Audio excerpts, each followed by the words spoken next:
Mes amis IES, cet épisode est jusqu'à aujourd'hui celui qui m'a donné le plus de mal émotionnellement à préparer. Et je n'y ai pu réussir que grâce à l'aide, à la collaboration et à l'engagement de notre invité, l'auteur Chloé Dupont. Bienvenue sur Intensément, recherche et partage des informations les plus fiables possibles sur les HPI, haut potentiel intellectuel, et neuroatypie. Je suis Raph.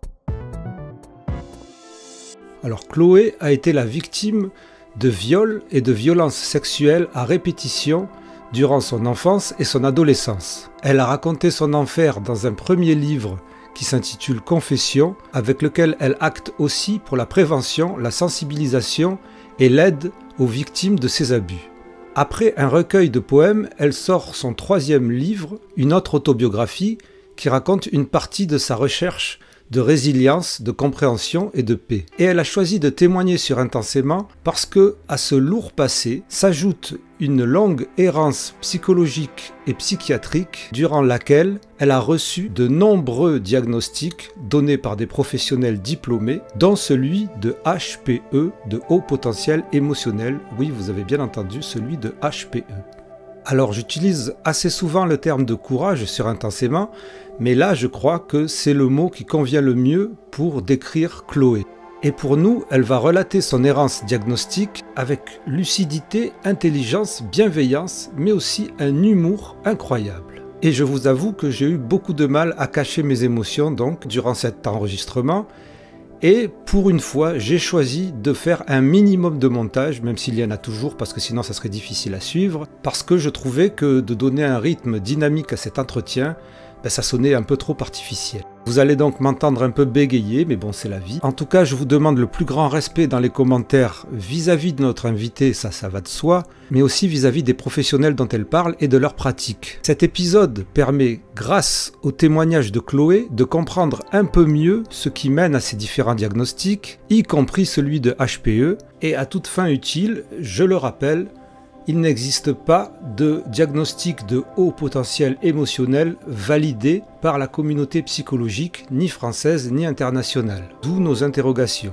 Alors ça peut être difficile à encaisser, et vous verrez durant l'entretien, je suis un peu perturbé, mais ça nous permet d'essayer de comprendre aussi et de s'informer. Et c'est le but d'Intensément, qui, je vous le rappelle, a besoin de vous pour exister, et je remercie du fond du cœur toutes les contributrices grâce à qui ce média et mon travail perdurent. Vous aussi rejoignez notre communauté et recevez les bonus déjà existants ainsi que les prochains. Il y a un lien dans la description de cet épisode pour vos donations ponctuelles ou régulières. Merci Intensément, bienvenue dans notre vaisseau spécial. Tout de suite, l'entretien avec Chloé Dupont.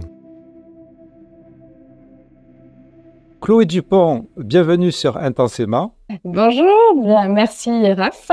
Chloé Dupont, tu as déjà 3 livres à ton actif, c'est ça? Tu peux m'interrompre si je me trompe. Il y en a un qui n'est pas sorti, mais qui va sortir ce mois-ci. Oui, exactement, c'est ce que j'ai compris.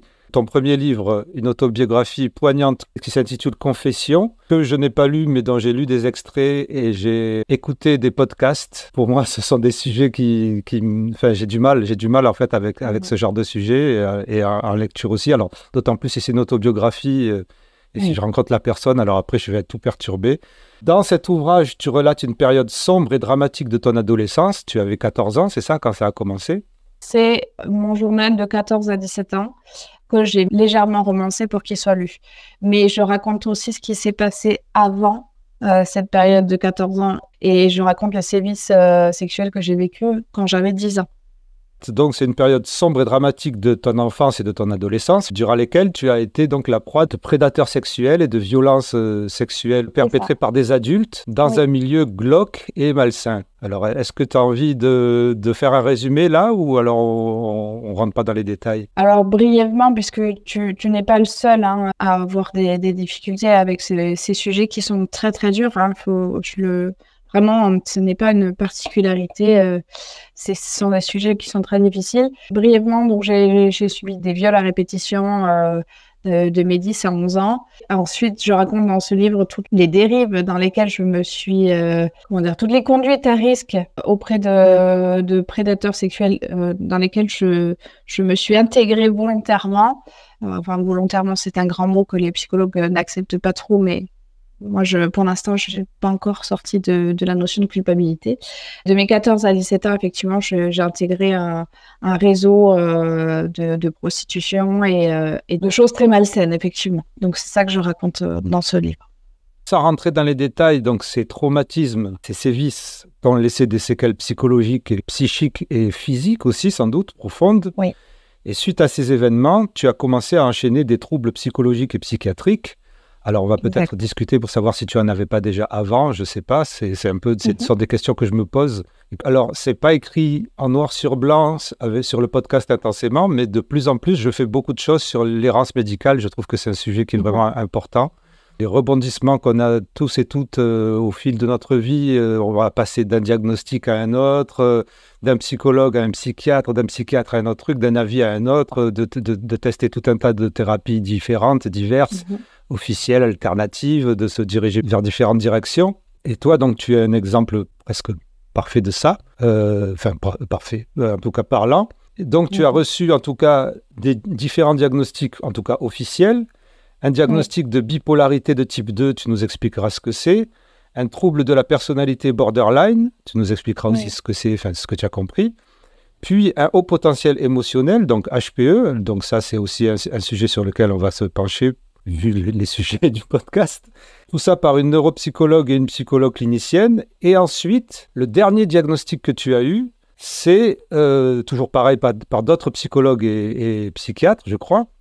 Oui. C'est d'un trouble de stress post-traumatique, TSPT, tu vas nous expliquer aussi ce que c'est, et tu n'aurais entre guillemets plus que ça, ce qui me paraît déjà énorme, mais bon, voilà. Tu as documenté ton cheminement personnel à travers différents réseaux sociaux, même si là tu les as effacés, tu veux qu'on en parle ou pas ou...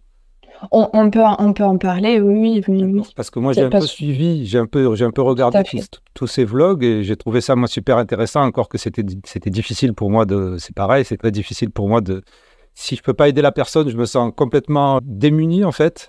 Et dans la continuité de ton approche autobiographique, tu t'apprêtes à sortir donc le dernier livre qui devrait sortir maintenant, en septembre, c'est ça? Oui, normalement, il devrait sortir en septembre. Et je mets de grosses pincettes. Oh ben écoute, moi aussi je devais faire un truc en septembre, je l'ai pas fait. Voilà. Il s'appelle L'odeur des sentiments, un essai philosophique et poétique dans lequel tu évoques ta renaissance, la guérison de tes traumatismes, ta quête d'élévation spirituelle, et du sens de la vie. Exactement, tu as tout dit. On peut juste recentrer sur les odeurs qui restent en fait le fil conducteur de ce livre, ma fascination pour les odeurs. Mais les odeurs restent un prétexte pour effectivement parler de toutes les thématiques que tu as citées.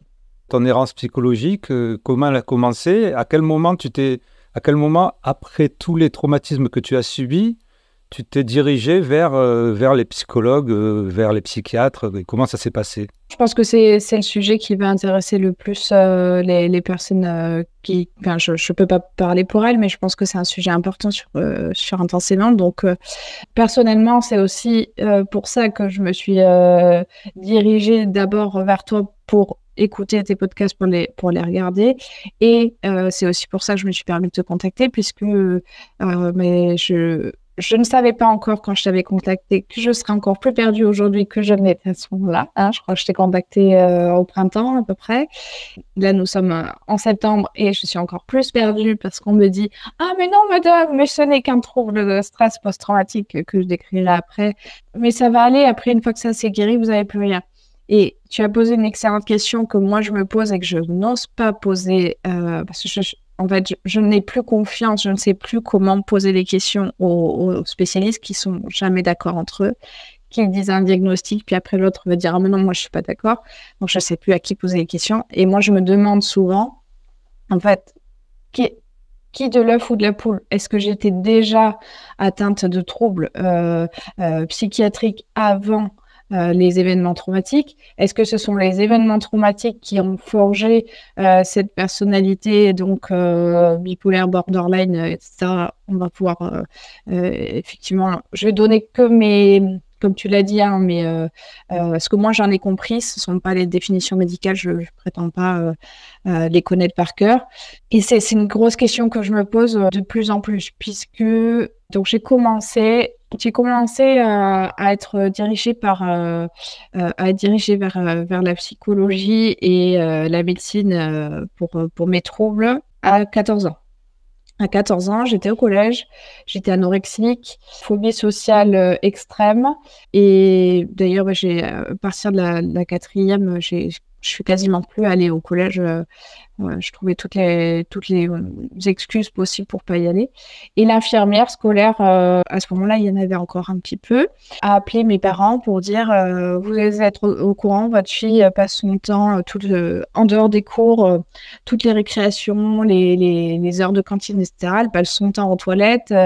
Elle est enfermée dans les toilettes, on peut pas l'en faire sortir. Est-ce que vous avez vu qu'elle a des marques profonde et récente sur les bras, parce que je me scarifiais à l'époque. Donc, à partir de ce moment-là, mes parents m'ont dirigée vers un service qui s'appelle le Centre médico-psychologique, je crois, le CMP. Dans ce centre, donc, il y en a partout en France, vous avez des médecins, des psychiatres, des psychologues, etc. Et donc, j'ai été reçue d'abord par un psychiatre et un infirmier. Le psychiatre, à ce moment-là, a décrété qu'il n'y avait pas de problème d'ordre médical, il n'y avait pas de pathologie.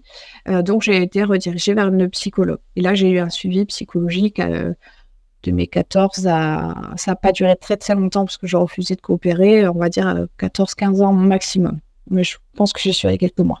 Donc, en fait, tu as commencé un suivi psychologique pendant que tu étais dans cette période où tu subissais des sévices aussi. C'est exactement ça, oui. Oui. En fait, j'ai commencé le suivi pendant que j'étais... le suivi a dû se passer peu après la rentrée scolaire et moi, j'avais commencé à intégrer le réseau en été. Donc, oui, j'étais déjà en plein dedans. Mais tu n'en parlais pas, tu ne leur en parlais pas. Je refusais toute coopération avec la psychologue parce que les premiers échanges ont été tellement creux pour moi. C'était le style freudien. Oui, alors qu'est-ce qui s'est passé avec votre papa, machin, quand vous étiez petite? Quelle relation vous aviez avec vos parents? Et à chaque fois que je posais des questions, je disais, voilà, là, j'ai des absences. À ce moment-là, j'avais des questions qui me perturbaient beaucoup et j'arrivais encore à les poser, même à ma famille. J'avais des absences. Aujourd'hui, je sais que je peux appeler ça de la dissociation aussi. C'est-à-dire que je ne me sentais pas du tout maître de ce que je faisais. J'avais une sorte d'alter ego qui agissait ou qui parlait à ma place. Je posais ce genre de questions à la psychologue et à chaque fois elle me renvoyait à alors non, ça c'est pas possible, non, ça je pense que il y avait toujours de la contradiction et elle ne répondait non seulement pas à mes questions, mais en plus elle me faisait comprendre que probablement que je me faisais du souci pour rien. Mais je me souviens elle m'avait dit une ou deux fois, ça arrive à tout le monde d'avoir des absences, etc. Sauf que quand vous avez des absences pendant tout un repas et que à ce moment-là, vous avez de l'amnésie traumatique et que vous n'avez pas forcément envie de comprendre ce qui se passe, la psychologue n'a pas cherché à comprendre. Donc, il n'y a pas eu de coopération avec elle. Et en plus, comme tu le dis, j'étais déjà dans ce cercle de violence et de choses illégales qui faisait que de toute façon, j'étais sous emprise aussi. Et donc, les premiers diagnostics que tu as eus, ça s'est passé comment puisque tu refusais de coopérer? Donc à ce moment-là, pas de diagnostic en fait. À ce moment-là, c'est on voit que en plus, comme j'avais que 14 ans, j'étais mineure plus, c'est-à-dire j'ai peu de retour de la psychologue. C'était tout avec mes parents et moi je devais sortir de la pièce, donc j'étais pas forcément trop au courant. Ce qui en est ressorti, c'est votre fille va pas bien, c'est l'adolescence et voilà quoi. Ça s'est arrêté là. Ce n'est qu'à mes 17 ans que là, mes parents ayant pris conscience que vraiment, c'était pas normal d'être tombée aussi bas dans l'anorexie.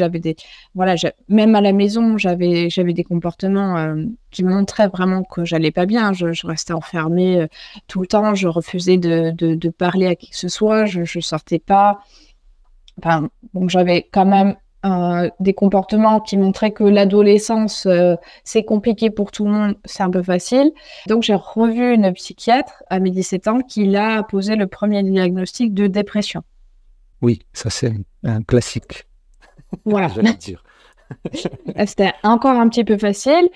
Pas complètement à côté de la plaque, mais voilà, dépression quand même. Ok, donc premier diagnostic qu'elle ne m'a pas donné à moi, mais que j'ai su après.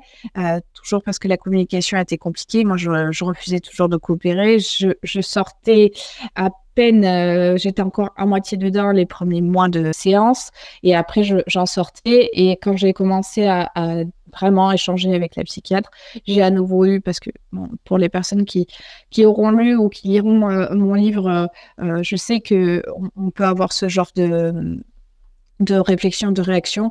J'ai eu comme retour de la psychiatre, mais c'est pas possible, une personne ne peut pas vivre autant de choses. Alors le terme en psychologie, c'est vous sublimiez.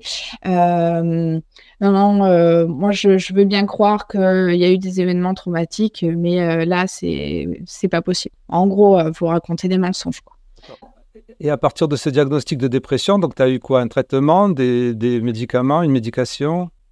Alors, j'avais la médication déjà au CMP, ce qui est assez bizarre, hein, donc quand j'avais 14 ans, ce qui est assez bizarre puisque pas de pathologie, mais bon, quand même, c'est pas normal qu'elle aille pas bien. Donc, j'avais des lourds. Alors, je sais plus les noms, mais je sais que c'était des antidépresseurs à ce moment-là, je pense la médication la plus lourde que j'ai eue, puisque j'étais incapable de faire autre chose que somnoler toute la journée.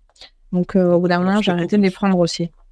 Je te coupe 2 secondes parce que on n'est pas du tout de la même génération. Et moi, je pensais que c'était un truc qui arrivait que à ma génération, ça. C'est-à-dire que moi, à 13 ans, on m'a foutu sous Valium. À 16 ans, 17 ans, on m'a donné du lithium. Et ces médications, je ne savais même pas pourquoi je les avais. C'est-à-dire que je ne sais toujours pas maintenant, à mon âge, ce que j'avais à l'époque. Qui m'a valu. Alors, le Valium, je comprenais parce que c'était soi-disant pour me faire dormir parce que je ne dormais pas la nuit. Mais le lithium, qui maintenant, en général, on me propose ça pour les bipolaires et pour certaines pathologies, je ne savais pas pourquoi. Je ne sais toujours pas pourquoi. Je ne sais toujours pas le diagnostic que j'avais de 17 ans à 19 ans pour lequel on m'avait donné du lithium. Donc, je m'étonne que toi, parce que tu n'as quand même pas mon âge, je m'étonne que ça se fasse encore de donner des trucs à des ados ou à des teenagers et qui ne sachent pas leur diagnostic. Ils ne savent même pas pourquoi ils le prennent, quoi, en fait. Et malheureusement, pour te confirmer que ça se fait toujours, parce que du coup, avec mes podcasts et les livres, etc., j'ai de temps en temps des jeunes ou qui viennent me voir en conférence ou quoi, et j'ai de temps en temps des jeunes qui sont en recherche aussi de soutien, de pouvoir échanger avec des personnes qui connaissent ça. Là, actuellement, j'ai 2 jeunes, une qui a à peine 20 ans, qui me racontent la même chose. Ils sont sous médicaments, ils ne savent même pas pourquoi. Et ce sont des médicaments très, très lourds, quoi. Et le pire, c'est que je pense à une personne en particulier, elle se fait de l'automédication parce qu'elle a les prescriptions, hein, mais elle prend les médicaments en dehors des doses qui sont prescrites parce que, en fait, elle sait tellement pas ce qu'elle a que quand ça va pas, médicaments, quoi. Ça me tue, alors que maintenant, il y a un mot qui s'appelle la psychoéducation. Je pense que c'est un des premiers trucs qu'on devrait faire aux ados, aux adultes, même aux enfants, hein. Donc, quelles que soient les circonstances, leur expliquer ce qu'ils ont. Mais bon, enfin bon. On va continuer avec ton histoire. Donc là, tu te retrouves avec ce diagnostic. Comment ça se passe pour en arriver aux autres diagnostics?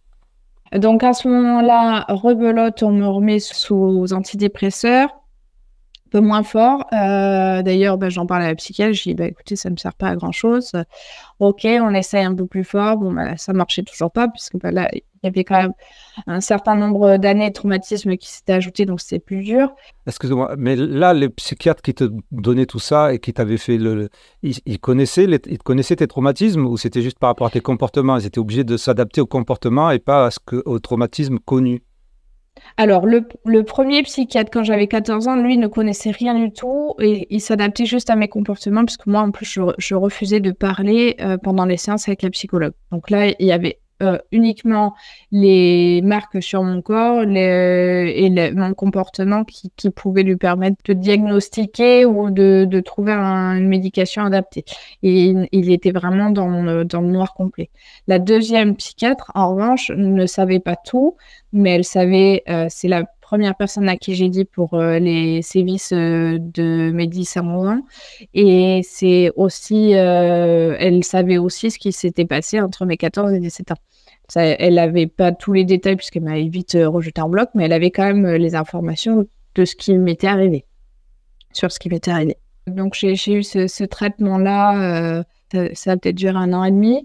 Après, comme je voyais que malheureusement les traitements ne faisaient pas assez effet à mon goût et que par contre ils m'endormaient beaucoup, donc plus de difficultés à être moi-même au quotidien et à sentir ce que je faisais, à me sentir vivante finalement. J'ai complètement arrêté cette thérapie, j'ai arrêté la médication. Et le diagnostic suivant a été posé qu'il y a 4 ans et demi maintenant, en 2020, début de... Non, même pas 4 ans et demi, 4 ans, il y a 4 ans en 2020. Donc, je voyais une psychiatre qui avait de fortes suspicions de bipolarité. Donc là, on va peut-être pouvoir expliquer si tu es OK ce que c'est. Mais elle m'a dit, moi, je suis que psychiatre. C'est à un psychologue clinicien de faire le diagnostic. Donc, je vous demande de trouver un psychologue qui pourra vous faire le diagnostic. Le test de bipolarité. Normalement, non? Alors, moi, je pensais que c'était l'inverse. Pour moi, c'était le médecin qui était apte à dire si on avait une pathologie. Pour moi, pathologie, médecine. Mais bon, a priori, j'avais pas bien compris. Il va falloir que je me renseigne aussi. Là, voilà. Là, je ne sais pas dire. Là, vraiment très, très, très, très bizarre pour moi. Surtout que, en attendant, elle me mettait sous médicaments parce que j'étais dans un état assez sévère et elle pouvait pas me laisser comme ça, mais toujours à l'aveugle, puisque je pense que vous avez ça, mais je suis pas sûre, donc en attendant, je vous donne des médicaments. Les troubles bipolaires, si j'ai bien compris, c'est une fluctuation d'humeur. Il y a 2 types. Type 1 et type 2. Type 1, c'est le plus courant, si j'ai bien compris, après tous les groupes de parole et les milieux que j'ai fréquentés, les milieux médicaux. Le type 1, c'est le plus fréquent, c'est les personnes qui sont plus souvent dans la phase maniaque. En fait, les troubles bipolaires, tu oscilles entre une phase maniaque et une phase dépressive. Pour dire gros, hein. C'est vraiment pour résumer grossièrement. Une phase maniaque, c'est une phase d'excitation, exactement, excitation extrême, euphorie. Exactement. Ça peut te... Alors, tu as de l'accélération de la parole, accélération de la pensée, conduite à risque, mais conduite à risque plus, ça peut aussi, c'est un terreau assez fertile pour la consommation, on va dire, de produits illicites, puisque ça renforce ce sentiment de bien-être, alors, bien-être, c'est pas forcément le bon terme, mais ce sentiment de plénitude, hein, quand tu es dans cette phase d'euphorie. Et quand tu es dans la phase dépressive, là, c'est... la dépression, tout le monde sait à peu près ce que c'est. T'as envie de rien, tu manges pas. Enfin, encore une fois, ce sont des exemples, tout le monde n'a pas les mêmes symptômes. Oui, c'est pas la même chose. Mais il y en a certains qui passent même pas qui font plutôt une phase que d'autres. Tout à fait. Je m'y intéresse depuis pas longtemps et j'ai compris que c'était assez complexe là aussi, qu'il y avait plusieurs visions du jeu et que c'était pas évident à diagnostiquer non plus, quoi. Là, pour parler d'errance médicale, les troubles bipolaires, ça fait énormément débat entre les médecins et les infirmiers spécialistes eux-mêmes. Même entre eux, ils sont pas d'accord. Donc, quand je donne des exemples, ce sont vraiment des exemples qui peuvent correspondre à une personne et pas forcément aux autres, parce que c'est important qu'on sache que chacun va réagir de manière différente et que moi, pour avoir fait en 2 ans là dernièrement 3 CMP différents. Les différents psychiatres, les différents infirmiers, les différents psychologues sont pas d'accord. Enfin, j'en ai même fait 4 d'ailleurs de CMP. Et le type 2, en ce qui me concerne, du coup, moi je suis de type 2, tu as très peu de phases maniaques, donc de phases euphorisantes. Tu peux avoir des phases qu'on appelle hypomaniaques, c'est-à-dire une légère euphorie, mais ça va pas jusqu'à des conduites. Alors, dans la phase maniaque, tu peux avoir aussi l'hypersexualité, par exemple. Et dans la dépression, dans la phase dépressive, tu peux avoir la perte complète de libido. Donc, quand tu es en type 2, tu peux aller dans l'hypomanie et là, tu peux avoir effectivement des moments d'hypersexualité, tu peux avoir des moments... Moi, ce qui m'arrive, pour parler de moi et pas faire trop de généralité, c'est je vais avoir des cycles où je vais avoir grande confiance en la vie, où je vais me dire ouais, la vie c'est trop bien, voilà, c'est ces moments d'hypomanie et je vais faire plein de projets. Je vais me lancer plein de défis, je vais m'engager sur plein de choses et en plus je suis quelqu'un qui aime beaucoup planifier, donc je vais me mettre beaucoup de défis. Et puis après, je vais retomber et c'est très aléatoire. Plus j'avance en âge, je me souviens en 2020 quand j'étais diagnostiquée, je travaillais en bureau, je travaillais seule avec mon patron, j'étais assistante de direction et mon patron me disait souvent, toi le matin, il avait diagnostiqué avant même la psychiatre. Des troubles bipolaires. Le matin, t'es dépressive et l'après-midi, t'es hyperactive, t'es euphorique, etc. Et à ce moment-là, j'avais une sorte de régularité. Et maintenant, plus j'avance en âge et plus je vis de choses difficiles et plus c'est aléatoire. Ce qui fait que je vais avoir ces moments-là où je fais beaucoup de projets. Je vais m'engager sur plein de trucs à l'année et puis arriver au moment précis. Le problème, c'est que je vais plus être capable du tout, mais c'est pas un manque de volonté, c'est que je vais plus être capable de les faire parce que j'ai du mal à sortir de mon lit, j'ai du mal à décrocher le téléphone, j'ai du mal tout simplement à avoir envie de faire quoi que ce soit. La dépression prend le dessus. Alors, je vais peut-être dire une connerie, mais si c'est une connerie, je l'enlèverai.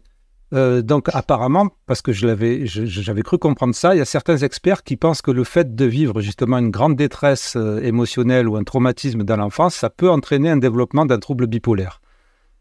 Moi, c'est quelque chose qu'on m'a déjà dit, que des professionnels m'ont déjà dit, oui. C'est quelque chose que j'ai entendu, effectivement. La psychiatre qui m'a pré-diagnostiqué en 2020 et le psychologue clinicien qui m'a fait passer les tests et qui a vraiment certifié avec les résultats, la conclusion du test, étaient d'accord avec ce point de vue-là. Ce sont les événements traumatiques de votre enfance qui ont déclenché ces troubles-là. Alors, donc déjà, là, tu te retrouves avec ça. C'est déjà, entre guillemets, c'est une piste pour avancer, je trouve, moi. Déjà. Je trouve que c'est pas mal. Comment tu en arrives ensuite à être diagnostiqué borderline? Et par qui? Pourquoi? Est-ce que quelqu'un te dit « Ah ouais, mais attends, on a oublié ça ?» C'est ça, en fait, c'est ce qui s'est passé. C'est ça. Donc, moi, je me dis, OK, bon. Donc, là, enfin, c'est en 2020, du coup, c'était il y a 4 ans, j'avais 27 ans, je me dis, ça y est, je sais quel est mon problème dans la vie. Je sais que voilà, j'ai une pathologie. Je sais comment, entre guillemets, comment la soigner puisque ça ne se soigne pas, au dire de la dernière pas la dernière, l'avant-dernière psychiatre que j'ai vue cette année au mois de mai. Elle m'a dit, ça ne se soigne pas. De toute façon, on peut simplement apaiser vos symptômes. Ça ne se guérit pas. Mais bon, à ce moment-là, en 2020, je me dis, OK, je sais ce que j'ai un moyen de me soulager, c'est super, trop bien. Je dis pas que c'est bien d'être malade, mais l'errance médicale, au bout d'un moment, c'est super lourd. Oui, c'est exactement ça. À 27 ans, ça commence à être dur. Non, mais tu l'as traduit comme il faut. C'est-à-dire, une fois qu'on pense qu'on a le bon diagnostic et qu'on a l'impression que c'est le bon truc, qu'on se dirige vers les bonnes thérapies, qu'on prend la bonne médication, ben, on a l'impression que voilà, ça soulage. C'est vrai. Mais ça soulage, en plus on se sent entendu. Enfin, moi je me suis dit, ça y est, pour une fois, on m'a assez écouté pour pouvoir et en plus on m'a écouté et en plus on m'a dit ce qui se passait parce que jusque-là on me disait rien et on m'écoutait pas. Donc c'est vrai que voilà, il y avait un double soulagement effectivement. Surtout si le diagnostic correspond à ce qu'on a l'impression de vivre et à notre parcours de vie et c'est pour ça parce qu'il y a beaucoup de gens qui critiquent les diagnostics. Oui, on te met dans une case, on te met ici, mais ils perçoivent pas cette espèce de sentiment qu'on a quand on a l'impression d'être dans le bon diagnostic et d'avoir bien été diagnostiqué. Alors, je ne dis pas que c'est le bon, mais en tout cas que ça nous corresponde. C'est l'impression qu'on a. Et voilà. Excuse-moi, donc continue. Non, je t'en prie. Hein. Vraiment, c'est important qu'on puisse échanger. Mais je suis complètement d'accord. Combien de fois je l'ai entendu et surtout depuis l'année dernière, parce que du coup, je vais pouvoir raconter le nouveau diagnostic qui a été posé l'année dernière, c'est le trouble borderline. Et combien de fois on m'a dit non mais avoir un diagnostic c'est juste fait pour vous rassurer, mais ça sert à rien. Autant des professionnels de santé que des gens dans ton entourage qui vont te dire non mais ça c'est juste parce que tu as besoin d'être rassuré, tu as besoin de savoir, mais en fait ça change rien. T'es comme tu es, les symptômes ou les caractéristiques que tu as, ils vont pas changer et c'est pas parce que tu mets un nom dessus que ça va changer. Je suis désolée, mais quand tu te sens seul au monde, incompris, et que même toi, tu ne te supportes plus parce que tu ne te comprends pas, avoir un diagnostic, c'est rassurant. Et donc, ça sert peut-être à rien pour certains. C'est quand même, l'errance médicale, c'est quand même une peine assez lourde à porter. On est entièrement d'accord. Entièrement. Voilà. D'où l'intérêt d'avoir des personnes qui vont chercher vraiment les éléments scientifiques comme ta chaîne, ce que toi tu fais, et qui vont essayer de vraiment comprendre quelles sont les informations, les désinformations, pour que nous, après, on puisse se dire ok, là, ça a été posé, mais peut-être que c'est complètement bidon. Mais d'où l'intérêt d'avoir des personnes qui vont au fond des choses. Merci. Alors, donc le borderline, il arrive comment? Parce que du coup, je crois que entre-temps, j'ai oublié le HPE, mais le HPE, c'était avant le borderline? Oui. Ah, oui, d'accord. Ouais, je me suis perdue parce que en fait, pour moi, c'est pas le même processus. C'est moi qui t'ai embrouillé. Parce qu'en fait, dans ma tête, je pensais que c'était après le borderline. Ouais, mais c'est moi qui me mélange aussi parce qu'en fait, c'est pas arrivé dans le même cheminement. Le borderline, c'est arrivé encore dans le cercle psychiatrique et que la HPE est arrivée par une psychologue clinicienne. En fait, fin 2021, j'ai passé un test de QI. Puisque quand j'étais à l'école, jusqu'au collège où j'y allais plus, souvent les enseignants disaient à mes parents que j'étais surdouée, qu'il fallait que je fasse des tests, qu'il fallait que je saute des classes, etc., que je m'ennuyais en classe, etc. Donc il y avait toujours ce truc-là qui revenait de elle est surdouée et surdouée. Bon, mes parents, ils en avaient rien à faire. Ils voulaient que je sois quelqu'un de normal, pas stigmatisé, sauter des classes, c'était hors de question. Et aujourd'hui, personnellement, ça n'engage que moi, mais je les en remercie parce que j'avais pas spécialement envie d'être plus stigmatisée que je l'étais déjà. Je pense que je l'ai bien montré après en fuyant avec mes phobies scolaires. Mais n'empêche que c'est quelque chose qui m'est resté, qui m'a gênée parce que j'avais besoin de savoir. Du coup, ça se disait, donc j'avais besoin de comprendre. Donc, en 2021, je fais ces tests intellectuels de mon plein gré, à ma demande. Et c'est pour ça que, tu vois, je l'ai oublié d'en parler. Je me dirige vers une psychologue clinicienne qui, à ce moment-là, me dit « Non, moi, je fais pas les tests, je les fais plus, mais on peut se rencontrer, etc. » Bon, et là, elle commence à me dire « Moi, je pense que vous avez peut-être effectivement un quotient intellectuel élevé, mais vous avez aussi une forte, une hypersensibilité. Après, ça, c'est que comme ça, une idée comme ça. Je vous invite à aller voir une de mes consoeurs, une autre psychologue, mais elle a été neuropsychologue. Autant pour moi. Je vous invite à aller voir une neuropsychologue avec qui j'ai fait mes études et qui fait ces tests-là. Donc, je passe les tests de QI. Et à l'issue de ce test, il s'avère qu'il n'y a rien de particulier. Je suis dans la moyenne élevée, mais dans la moyenne quand même. Rien de particulier. Mais là, la neuropsy me dit, en revanche, moi, il y a deux choses que je vous invite, que je vous conseille à explorer de manière un peu plus poussée. C'est vos troubles. Je fais de la dyspraxie, c'est-à-dire que sont des troubles où j'ai du mal à me repérer dans l'espace, du mal avec la coordination du mouvement, etc. Donc, comme dit ça, je vous invite à aller voir une psychomotricienne. Et si ça vous intéresse, moi, je vous invite à faire un test donc de l'hyper HPE. C'est merci. Je sais pas pourquoi j'étais dans l'hyperémotivité, ce qui n'a rien à voir. L'hypersensibilité. Et là, elle me dit, par contre, ça serait bien que vous le fassiez avec la psychologue qui vous suit. Donc, je retourne voir la psychologue clinicienne qui m'a envoyé vers la neuropsy qui m'a fait faire les tests de QI. Et cette psychologue clinicienne, elle m'a suivie jusqu'à cette année. On a fait les tests cette année. Effectivement, selon elle, je serais effectivement hypersensible. Oui, mais alors toi, tu parlais de HPE, c'est deux trucs différents, on va dire. Enfin, ça dépend des théories, entre guillemets. Il y a une partie des gens qui disent que le HPE, c'est en fait l'hypersensibilité. Pour Raymond Dazan, le HPE n'a rien à voir avec l'hypersensibilité, mais ça, c'est son délire à elle. La neuropsychologue te disait quoi exactement, en fait? C'était quoi dans ses mots à elle, si tu t'en rappelles, évidemment? Dans ces mots à elle, c'était vraiment, d'ailleurs, c'est ça que j'avais marqué sur mes réseaux, c'était vraiment HPE, en fait. Et quand je dis hypersensible, c'est parce que pour moi, c'est comment dire, ça découle du haut potentiel, c'est quoi, émotionnel, du coup? Je ne dis pas de bêtises, parce que j'ai dit hyper-émotivité. Ouais, voilà, c'est ça. En fait, des fois, je confonds les mots, et c'est pour ça que j'ai dit hyper-émotive. Non. Voilà. Donc, elle me dit, je pense que, voilà, vous avez un haut potentiel émotionnel plus qu'un haut potentiel intellectuel. Parce que, effectivement, intellectuellement, ça va, vous êtes dans la moyenne haute, mais c'est pas plus que ça. En revanche, vous avez quelque chose qui est au-dessus. Donc, je retourne voir la psychologue clinicienne qui m'a suivie jusqu'à cette année. Et là, la psychologue clinicienne me dit, pour moi, de toute façon, c'est étrange que les tests de QI n'aient pas donné davantage que ça parce que vous avez un haut potentiel. Donc, on va effectivement faire ce test de haut potentiel émotionnel, de HPE. Et là, voilà, elle conclut que oui, que c'est positif. Et effectivement, après, il y a du hypersensible, mais ça, c'est plus je pense, du caractère. Excuse-moi, si je peux te poser les questions, alors. Vas-y. C'est quoi les tests qu'elle t'a fait passer? Parce que ça m'intéresse. J'aimerais bien savoir quel test on passe. Je sais qu'il y a des tests, hein, je sais qu'il y a des échelles d'hypersensibilité, évidemment, et qu'il y aurait des tests pour, entre guillemets, mesurer le haut potentiel émotionnel, mais je les connais pas, je les ai jamais vus. Comment ça se passe? Qu'est-ce que c'est? Alors, moi, ce qui s'est passé avec cette psychologue, ça a été essentiellement du questionnaire, la même chose que pour le test de bipolarité que j'ai passé en 2020. C'était du questionnaire.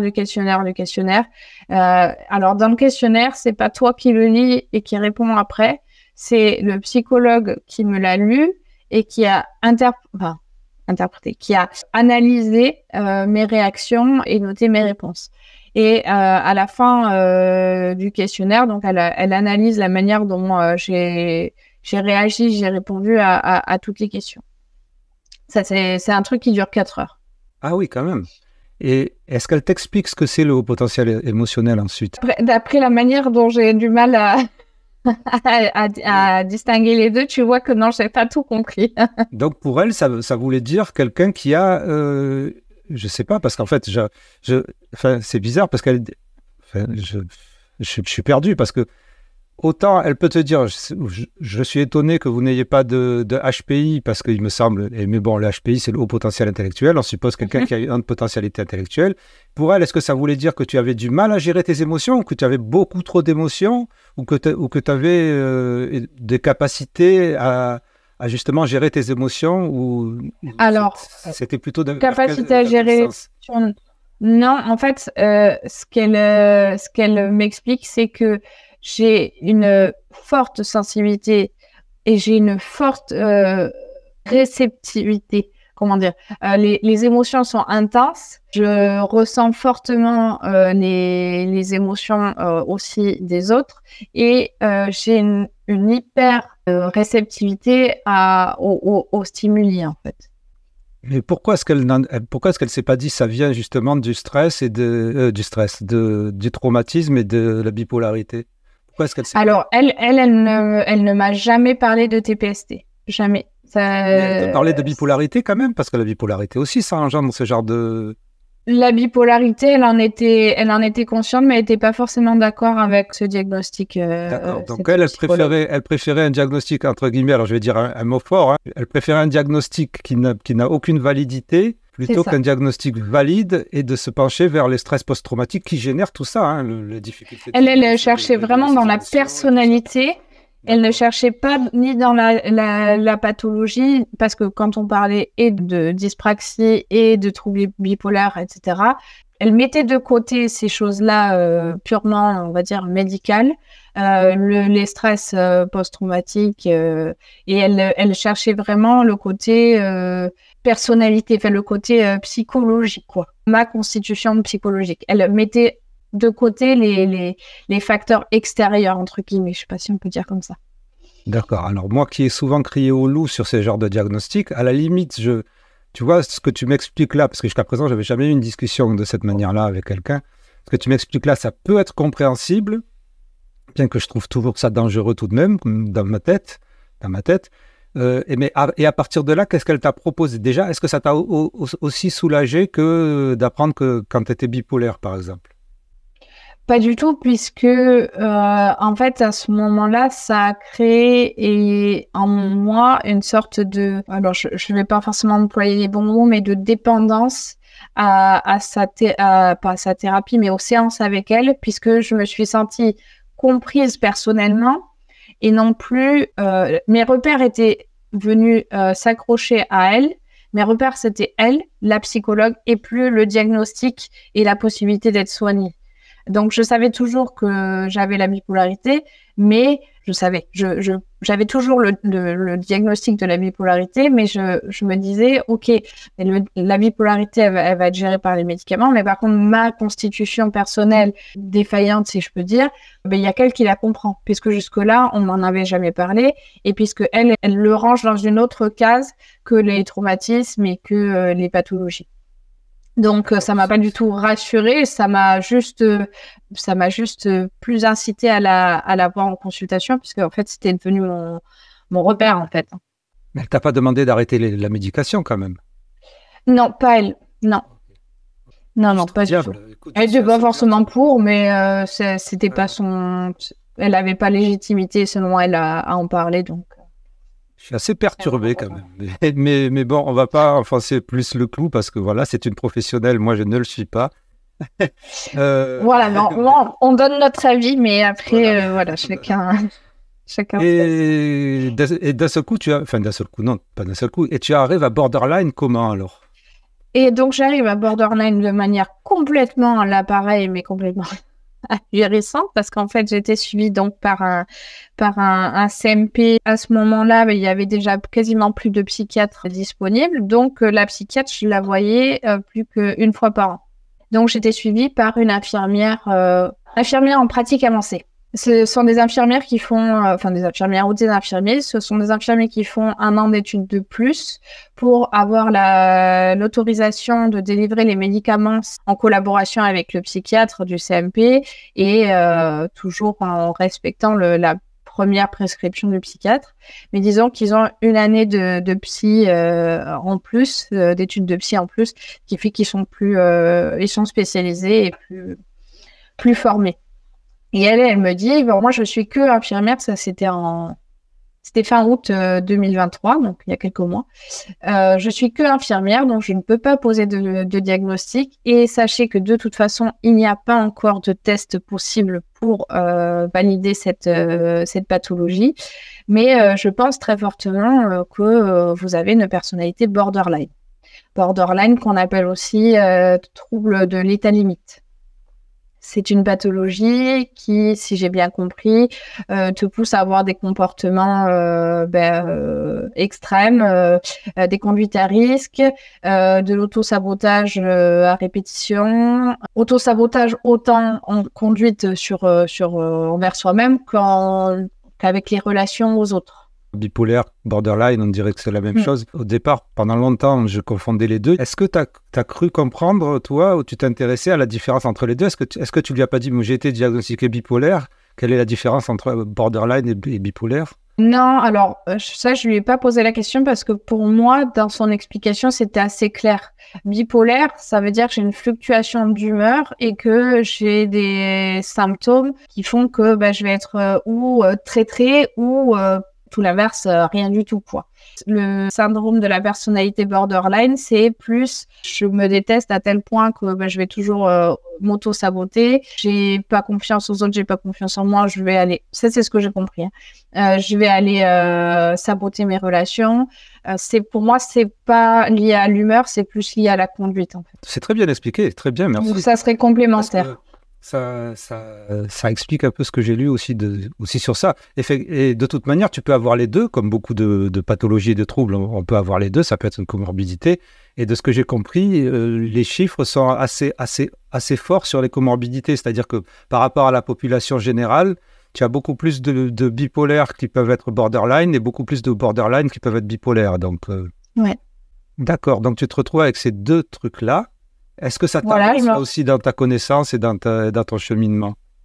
Oui, parce qu'à ce moment-là, je venais d'avoir une très très forte conduite à risque. Je ne sais pas si on peut en parler, mais je venais d'attenter à mes jours. Donc, c'était le genre de pratique que je ne commettais plus, mais qui m'était revenu comme ça, comme un boomerang. Et en fait, d'avoir cette explication-là, ça m'a rassurée parce que je me suis dit, OK, alors je comprends pourquoi d'un coup, je vrille à nouveau et pourquoi d'un coup, j'ai des conduites qui ne m'arrivaient plus alors que je pensais avoir trouvé mon diagnostic, enfin, avoir reçu un diagnostic qui expliquait ce que je ressentais. Et ce diagnostic de borderline, il a été confirmé par une psychiatre au mois de mai, celle qui me disait que la bipolarité ne se soigne pas, ne se guérit pas. Elle m'a confirmé qu'il n'y avait toujours pas de test non plus pour le valider. Donc, elle m'a dit, moi, je vous donne, on fait ensemble, entre guillemets, un petit check-up. Ils ont un questionnaire qui, je suis pas sûre qu'ils sortent du DSM, mais elles m'ont parlé tous les deux du DSM, donc il doit y avoir un rapport avec ça. Et tu as la liste des symptômes, savoir si tu voilà, dans la liste des symptômes. Donc on check ensemble la liste des symptômes. Oui, je vous confirme que, à mon avis, même s'il n'y a pas possibilité de le prouver, vous êtes bien et bipolaire et borderline. Et là, effectivement, ça me rassure. Cette psychiatre au mois de mai, elle m'a rien proposé. Elle m'a dit de toute façon, on peut rien faire. De toute façon, on ne peut qu'apaiser et moi, je suis pas forcément pour. Et ça s'est soldé par. Je suis allée chez elle. Je suis allée chez elle à la suite d'une deuxième tentative de mettre fin à mes jours. Faut savoir. Donc, quand on vous dit ça, que vous revenez des urgences. Que ça fait la deuxième fois en moins d'un an que vous essayez de mourir, c'est quand même chaud. Elle me dit ça, elle me dit non, mais puis moi, je suis pas pour l'hospitalisation, parce que du coup, je vais parler de ça, parce que je n'avais jamais été hospitalisée de ma vie, mes parents ont toujours été contre. Donc moi, je suis restée avec mon éducation qui dit que c'est pas bien. Et donc là, je lui parle de ça, je lui dis, je sais pas, qu'est-ce qu'on peut faire du coup si on peut pas me soigner? Est-ce qu'il faut en arriver là? Elle me dit non, mais l'hospitalisation, ça vous aidera pas non plus parce que quand vous allez ressortir, ça sera, vous vous inscrivez au même point en fait. Donc elle ne me propose rien. Et il a fallu une troisième tentative pour que là, j'obtienne aux urgences une demande d'hospitalisation. Mais excuse-moi. Une hospitalisation, ça se demande pourquoi? Ça sert à quoi dans ta tête? Alors, à ce moment-là, dans ma tête, je me suis dit, c'est la seule chose que j'ai jamais expérimentée, parce que j'ai expérimenté beaucoup de thérapies. J'ai expérimenté divers médicaments. Les psychiatres ont essayé plusieurs traitements. Et moi, je me suis dit, peut-être que l'hospitalisation, ils vont prendre le temps de, revoir mes diagnostics et de reposer un traitement et de reposer une solution à long terme, en fait. Oui, c'est pratique, quoi. D'accord, ok. Oui, c'est pratico-pratique et c'était de se dire, qu'est-ce que je n'ai encore pas fait pour essayer de m'en sortir? Oui. Qu'est-ce qui me manque à mon actif pour essayer de trouver une solution, en fait? Non, mais je vois très bien. Et donc cette psychiatre-là, je l'ai pas revue parce que ça n'avait pas d'utilité. Elle m'a même dit que je n'avais pas besoin de suivi thérapeutique puisque j'avais une psychologue en libéral et que en psychiatrie, de toute façon, il n'y avait pas grand-chose à faire. Donc, il a fallu que je sois hospitalisée pour que là, on me dise, OK, on va revoir. Et finalement, la dernière psychiatre que j'ai vue pendant cette hospite, elle m'a dit aussi qu'il n'y avait pas besoin de médicaments et qu'il n'y avait pas besoin de suivi. Donc, j'en suis là aujourd'hui. Je suis bipolaire, je suis borderline, j'ai un TPST, mais je n'ai pas besoin de suivi, je n'ai pas besoin de médicaments. Elle t'a diagnostiqué avec un TPSP. Le TPSP, donc, c'est le trouble du stress post-traumatique. Ça, c'est celle de l'hospice, oui. Il y a tout un tas de symptômes, il y a tout un tas de trucs sur le DSM, je ne sais plus exactement. Et ça donne tout un tas de comportements aussi, de symptômes qui peuvent aussi, des fois, aussi faire penser aux troubles bipolaires, borderline, au TDAH, à tout un tas de trucs, à la dépression et tout ça, dissociation et tout ça. Enfin, moi, j'y comprends rien, mais je commence à comprendre petit à petit les liens qu'il peut y avoir et les comorbidités qu'il peut y avoir. Mais elle te diagnostique avec ça en écartant bipolaire et borderline. Ah, voilà, donc ça c'est arrivé après. C'est arrivé pendant mon hospitalisation au mois de juillet. Donc, c'est plus la psychiatre qui m'a dit vous n'avez pas besoin de suivi. C'est pas la même. En fait, j'ai vu tellement de personnes qu'on s'y perd au bout. Donc, au mois de juillet, je suis hospitalisée sur demande. Donc, hospitalisation libre. C'est pas un médecin qui a demandé à ce que j'y aille. C'est pas, voilà. Donc, j'étais libre d'entrer et de sortir. Tout ça, c'est sur quelques mois au final, c'est sur une année. C'est entre août et juillet. D'accord. Août 2023, juillet 2024. Oh là là. Donc, pardon. Donc, juillet 2024, voilà. Hospitalisation volontaire. Première psychiatre, puisque celle référente était en vacances, me dit nous ici, on arrête tous les traitements quand vous arrivez, on vous observe et comme ça, on refait le diagnostic du début à la fin. Ok, d'accord. Donc, un traitement que tu as eu pendant 4 ans, on l'arrête comme ça à la seconde. Bon, mais dans l'idée, ça me paraissait intéressant et c'est ce que j'avais un petit peu en tête, c'était qu'ils refassent le diagnostic. Et donc, je sors de 2 semaines d'hospitalisation avec le diagnostic de la psychiatre référente qui est revenue et de la psychologue clinicienne qui travaille avec elle et qui sont toutes les deux d'accord pour dire c'est un trouble de stress post-traumatique. Vous n'avez pas de pathologie, ni bipolarité, ni borderline. Et là, ce qu'il vous faut, c'est donc plus de médicaments. C'est une thérapie qui aujourd'hui est assez à la mode, qui s'appelle l'EMDR. À l'époque, elle m'avait été proposée par la première psychiatre quand j'avais 17 ans, mais ça s'appelait, c'était pas tout à fait la même chose, la TCC, thérapie comportementale et cognitive. La TCC, oui, la TCC maintenant, effectivement, tu as les nouvelles générations de TCC qui incluent quelquefois l'EMDR, ça dépend du praticien. La TCC, c'est effectivement une des thérapies les plus validées scientifiquement. Le MDR, il y a beaucoup de controverses là-dessus parce que son invention est assez spéciale. Et puis parce qu'on n'est pas sûr que ça soit précisément ça qui marche. Mais bon, je ne suis pas spécialiste non plus. Et donc, ça reste un peu expérimental, ouais. Donc, j'en suis là aujourd'hui. J'en suis à tous les diagnostics ont été balayés en 2 semaines à la suite d'une observation de 2 semaines par une équipe médicale, donc qui comprenait entre autres une psychologue clinicienne et une psychiatre, plus de médicaments et thérapie EMDR que j'ai commencé tout début septembre, il y a 1 semaine. D'accord, donc on ne peut pas se prononcer sur ça. On ne peut pas se prononcer sur ça. Mais ça fait quoi d'un seul coup d'arrêter des médicaments que tu prenais pendant 4 ans Alors, je sais pas si on peut appeler ça de la chance, mais moi j'appelle ça de la chance. Je suis quelqu'un qui n'est pas du tout addict. Je suis pas du tout sujette à l'addiction. Dans mon adolescence, j'ai consommé énormément de choses. J'ai consommé beaucoup de drogues différentes. J'ai consommé de l'alcool, etc. J'ai toujours arrêté les médicaments. Mais j'en ai parlé au début de cet entretien. À mes 14, à mes 17 ans, j'ai arrêté quand je voyais que ça devenait trop impactant sur ma vie de tous les jours, quand je perdais un peu le contrôle ou je somnolais trop. Donc, j'avais une grosse appréhension d'arrêter les médicaments comme ça à la seconde, parce que là, il n'y a même pas eu de... Normalement, ça se fait sur, avec des paliers, quoi. Petit à petit, on réduit les doses. Là, ça a été très brutal. Certains médicaments, ça peut être même dangereux. C'est ce qu'on m'a dit, mais bon, c'est ce qui a été fait. Et bon, du coup, j'ai eu de l'appréhension, mais j'ai eu la chance que ça se passe bien jusqu'à ces 2 dernières semaines où je commence à vraiment pas me sentir bien. Mais de là à dire c'est dû aux médicaments ou c'est dû à ma vie personnelle, je ne sais pas. Toujours est-il que j'ai repris rendez-vous avec la psychiatre qui a décidé de ne pas me suivre parce que pour elle, je n'en ai pas besoin, pour lui expliquer que là, je suis dans une situation de détresse très forte et que j'aimerais bien qu'elle me dise si c'est dû à l'arrêt des médicaments et donc au fait que psychologiquement, je suis en train de un petit peu perdre les pédales ou si c'est simplement ma vie personnelle qui fait ça.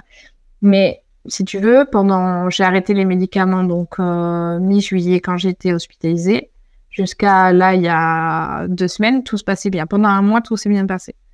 Là, qui de l'œuf ou de la poule, quelle est la raison pour laquelle je me sens pas bien, je ne sais pas.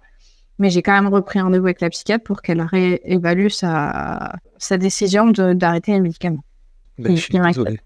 C'est assez. Est-ce que tu as compris du trouble du stress post-traumatique, ça te correspond aussi comme la bipolarité te correspondait? Complètement. Et d'ailleurs, je crois que j'ai oublié de préciser du coup ce que c'est. D'après ce que j'ai compris, le trouble de stress post-traumatique, le syndrome de trouble de stress post-traumatique, c'est un syndrome qui découle d'événements traumatiques de toutes sortes et qui déconstruit complètement ta confiance intérieure et qui crée aussi En fait, tu as plein de facteurs dans ta vie selon le traumatisme que tu as eu qui peuvent générer des réminiscences. C'est-à-dire que, par exemple, je vais sentir une odeur qui va me rappeler l'auteur des violences que j'ai subies, ou bien je vais voir quelque chose à la télé qui va me rappeler un événement ou une situation que j'ai vécue, et ça va générer un stress très fort et des réactions disproportionnées par rapport à la situation réellement vécue dans l'instant, mais parce qu'elles font écho au traumatisme que j'ai vécu à l'époque, et le cerveau fait pas forcément la différence pour lui. Il se sent comme si c'est comme si j'étais à nouveau dans la situation de l'époque alors que je suis en train de regarder le film, ou que la personne qui a cette odeur-là ou qui porte ce parfum-là n'est pas du tout en rapport avec ce que j'ai vécu. Tu arrivais à expliquer des phases où tu étais hyper excité, Ouais. Tu arrivais à expliquer ces phases-là par le trouble bipolaire, les phases où tu étais down et les phases où tu étais up. Mais comment on peut expliquer des phases up avec un trouble du stress post-traumatique? Eh bien, c'est là, si tu veux, que pendant les... Mais du coup, ça fait quoi? Un mois, un peu plus d'un mois que je suis sortie d'hospitalisation. Pendant les 2 premières semaines, j'étais en mode trop bien. Finalement, je vais plus avoir à expliquer que je suis malade à mon futur partenaire, à lui dire, parce que pour les relations, c'est un peu bête à dire, hein, mais pour les relations de couple et les relations amicales, enfin les relations sociales en règle générale, c'est très très compliqué. Là, il y a une sorte de psychophobie, de peur des gens qui vont pas bien, qui moi m'a toujours exclue. Bon, après, il y a d'autres facteurs qui font que je suis exclue aussi, mais qui est comment dire, cette peur des personnes qui se sentent pas bien m'a beaucoup exclue de la société. Et là, je me suis dit, je vais plus avoir besoin de dire d'entrée, écoute, il faut que je te prévienne. Je suis quelqu'un qui ne va pas bien. Ni dans mes amitiés, ni dans mes relations professionnelles aussi, parce qu'il y a ce souci d'honnêteté qui, à force d'avoir vécu des échecs, maintenant est devenu viscéral. Je préfère dire de suite avant qu'on me rejette. Donc, ni dans le professionnel, ni dans les amours, ni dans l'amitié. Donc, super, je vais pouvoir rien dire du tout, puisqu'en fait, ce n'est pas moi, c'est un stress post-traumatique. Je suis en train de faire une thérapie, je vais faire une thérapie qui va me soigner et après, je serai tout à fait normale. Ça sera génial, je vais être quelqu'un de normal. Donc, pendant 2 semaines, je me suis dit ça et j'étais très, très heureuse. J'ai repris ma vie comme avant, toutes ces tentatives et ces derniers mois qui ont été très compliqués. Et puis, petit à petit, j'ai commencé à me ressentir très mal et ça a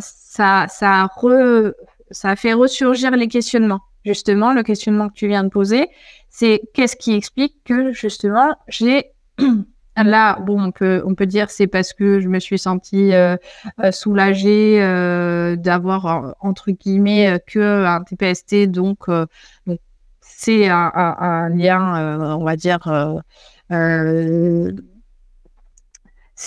comment dire, c'est contextuel quoi. Je suis contente donc je suis un peu euphorique.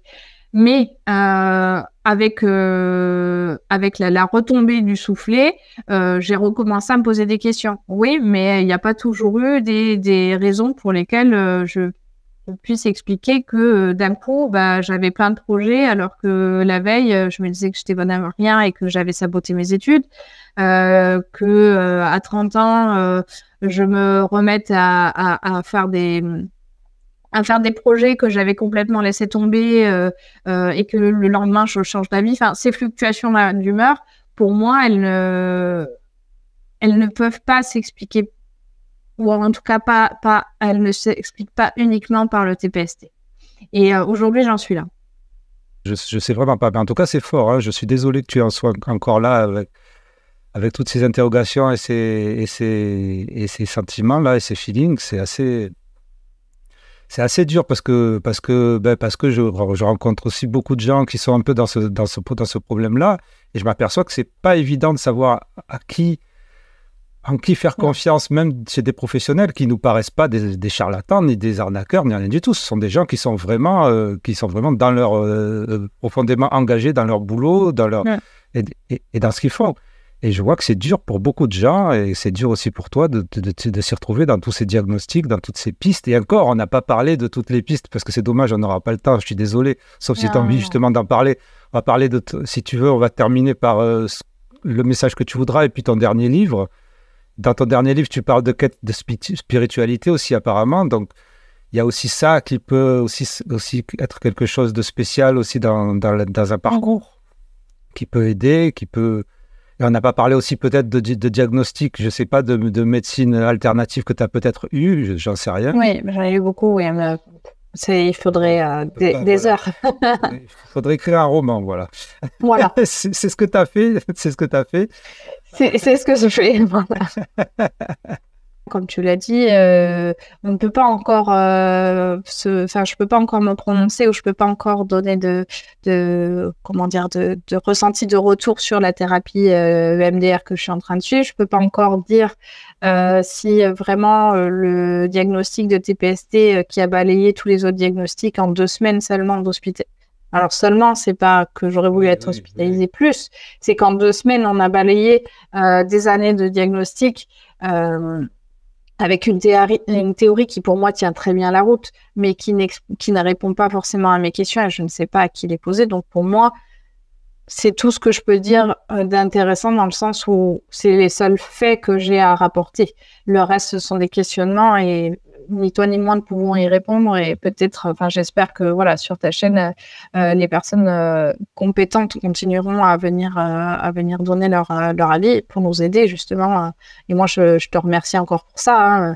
Hein. T'es pas le seul, mais rares sont les personnes qui vont autant au fond des choses et chercher vraiment des réponses que les personnes qui, comme moi, sont en questionnement, et comme toi aussi, si j'ai bien compris, mais c'est pas, je te ferai pas parler de ça, cette regarde, mais voilà, les personnes qui sont en questionnement puissent avoir des vraies réponses, quoi. Donc là-dessus, moi, j'ai terminé. Je vais effectivement juste brièvement parler de ce livre qui est L'odeur des sentiments, qui devait paraître au mois de septembre, mais je reconnais que avec la thérapie qui a été entamée, je m'étais préparée à ce que ce soit très difficile.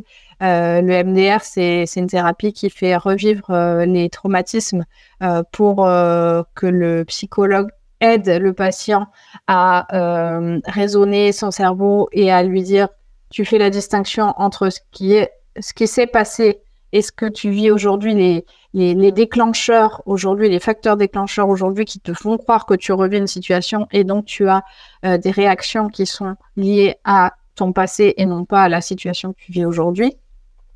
Donc je m'étais préparée à ce que ce soit difficile, mais je ne pouvais pas savoir à quel point ce serait compliqué, et j'avoue que ça retarde énormément la publication du livre, puisque il est écrit, j'en suis à la correction, mais je me rends compte que j'ai tellement de choses à dire. D'ailleurs, le correcteur qui m'a relu me l'a très bien fait comprendre. J'ai tellement de choses à dire que je me perds dans ce que je dis, et aujourd'hui, j'ai pas, avec cette thérapie et avec l'hospitalisation cet été, le changement de diagnostic, etc., je me sens... J'ai beaucoup de difficultés à prendre du recul sur ce que j'ai écrit pour le corriger et pour en faire quelque chose de potable. Donc, ce livre devrait sortir normalement en septembre, mais il est possible qu'il ait du retard puisque je vais privilégier la thérapie et la recherche de diagnostic. Là, comme je disais, j'ai repris rendez-vous avec la psychiatre pour qu'elle réétudie cette question-là de TPST qui balayerait les troubles bipolaires et le trouble borderline, parce que je me retrouve actuellement vraiment perdue et désemparée. Donc, le livre, malheureusement, même si je pense qu'il peut servir à beaucoup de personnes, il va peut-être prendre plus de retard que prévu. Une question que j'avais absolument pas prévu de te poser et qui a rien à voir avec Intensément en général. Cette écriture-là, tu la prends aussi comme une forme de thérapie. Enfin, je veux dire, comment on en vient à moi qui suis très réservé quand il s'agit de parler de mon expérience personnelle. D'ailleurs, en général, je parle souvent de mon expérience personnelle avec les invités, mais je coupe 90% en fait. Je laisse vraiment les trucs. J'arrive pas. Et pourtant, je suis un personnage public, entre guillemets, comme toi, qui écrit, qui fait des vlogs et tout ça. Mais toi, c'est vrai que tu rentres dans les détails, dans l'intimité de ta vie. Je sais pas où c'est que tu trouves ce courage déjà, et est-ce que ça t'aide, et comment tu vois cette démarche en fait? C'est presque une question d'une émission littéraire là que je te pose. Oui, mais tu fais bien, mais tu en as parlé un petit peu au début, et c'est vrai que j'ai pas répondu à cette question par rapport au vlog, et c'est la même chose pour les livres en fait. Je suis dans la même errance sociale que médicale, c'est-à-dire que en fait ces livres, ils me permettent effectivement comment dire, de me libérer. C'est vraiment une thérapie de dire ce que je ressens, etc. Et c'est aussi une thérapie que de faire ces livres, ils me servent à faire de la prévention essentiellement. Oui. Ça, sinon, je les aurais pas publiés parce que encore une fois, je n'ai dénoncé personne et je n'ai engagé aucune poursuite. Donc, j'ai toujours le risque que ça me revienne comme un boomerang au niveau des auteurs des faits. Mais je le fais quand même parce que c'est important pour moi de faire savoir aux personnes qui sont victimes qu'elles sont pas seules, et que victimes de tous les sujets dont on peut parler, et aussi ici d'errance médicale, de savoir qu'elles sont pas seules et de savoir qu'elles peuvent avoir aussi une oreille pour les écouter. Donc c'est à vocation thérapeutique effectivement, mais en même temps, je sais plus, j'ai perdu le fil de la question. C'était quoi que tu disais? Je suis désolée. Je peux plus t'aider là. Au bout d'1h25, je ne peux plus t'aider. Ouais, bah on va rester sur ça. Mais c'est pas grave, c'était très bien expliqué et franchement, je trouve que tu as beaucoup de courage et je te remercie justement. Je te remercie parce qu'effectivement, les 2 podcasts en tout cas que j'ai écoutés sur ton premier livre, c'était à viser. On sent toute cette visée prévention, de communiquer et de dire aux gens et surtout aux jeunes d'aller parler à des personnes, qu'elles soient professionnelles ou pas, pour pouvoir s'en sortir si ils ou elles ont ce genre de problème, quoi, en fait. Exactement, oui, mais c'est exactement ça que je voulais dire. C'est qu'en fait, j'ai supprimé tout ce qu'il y avait sur Internet, voilà, tous mes vlogs, etc. Parce que j'ai beaucoup de retours dans ma vie personnelle négatifs quand on commence à raconter sa vie. Voilà, il y a beaucoup de personnes qui vous tournent le dos et donc c'était ça que je voulais dire. Mais ça n'empêche que effectivement les livres resteront pour ces raisons-là parce que au moins les livres permettent aux personnes concernées de se sentir moins seules. Voilà, alors évidemment un énorme merci à Chloé Dupont, encore une fois pour son courage, sa lucidité et son intelligence. Et puis si vous avez aimé, si cela vous a apporté quelque chose, de la connaissance ou de la matière à penser, eh bien vous pouvez faire les gestes qui aident pour ce podcast dont je vous ai parlé en début de cet épisode. Merci intensément. Intensément, c'est le podcast Divergent. Intensément, c'est le show potentiel. Chaud, chaud, chaud.